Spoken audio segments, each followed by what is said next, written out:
Hello, family. I sorry I haven't updated in a while, but I have a couple of stories for you tonight. Um, the first story is called A Quilt for Arabella. Mary Lou was cutting quilt patches for Mrs. Apricot. It would be lots easier to cut a dozen at a time instead of just one, sighed Mary Lou. Mrs. Apricot laughed. So I thought once upon a time, too. I was just a little girl, and I wanted to make a quilt for my doll Arabella.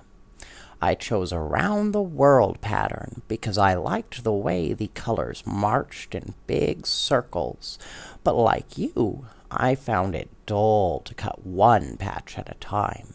So I snipped them by the dozen, and when I lost my cardboard pattern, I just used the patches as a pattern. Well, when I came to set them together, the colors went round and round all right, but they never did meet at the other end. Each group of patches I'd cut had been a mite bigger than the group before, until they were sewed together. Until when they were sewed together, they looked like nothing so much as a pinwheel. My mother said, "Well, child, perhaps you should call it a patience quilt. As long as you keep it, let it remind you to be patient and careful." Mary Lou said softly, "Do you still have that quilt?" Mrs. Apricot smiled. "I wouldn't be a bit surprised."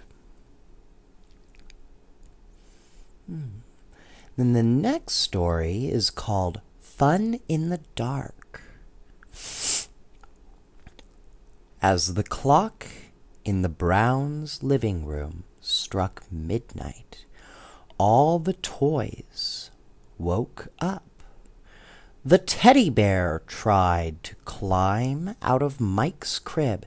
"Help me!" he called to two dolls who were going past. The dolls, Snow White and Ingrid, stopped. "Can't you squeeze through?" they asked. "No," yelled the teddy bear. "I'm stuck." "We'll get somebody bigger," the dolls promised. They went downstairs and found the other toys in the kitchen. There were Judy, the wobbly rag doll, squeaky little Dodo, who took baths with Mike, the farmer from Peter's barn set with all his animals, and the cowboy from Peter's dresser. "We're going to get that pie down from the cabinet," they told the dolls.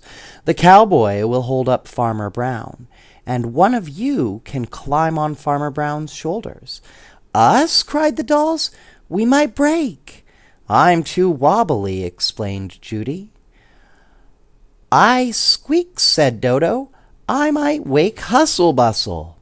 "Well, I'll try," Ingrid said. She scrambled to the farmer's shoulders. "Ooh," she squealed, "I'm slipping." "Fall on me, I'm soft," said Judy. Hustle Bustle, the parrot, grumbled in his sleep. "Fuss, fuss, fuss, fuss." At the sound of his voice, Ingrid jumped into Judy's soft arms. The farmer drove his animals away. The cowboy dashed off without firing a shot, and the other dolls ran upstairs.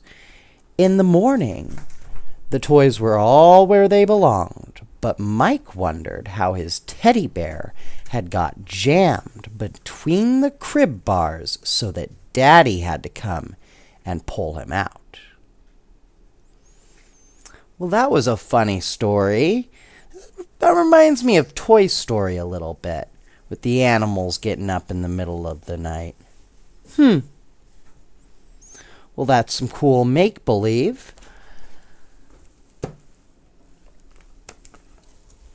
Well, I hope you're all nice and snuggled up and ready for bed. Good night, Ava. Good night, Gideon. Good night, Elias. Good night, Archer. And good night, Fletcher. I'll see you again sometime very soon.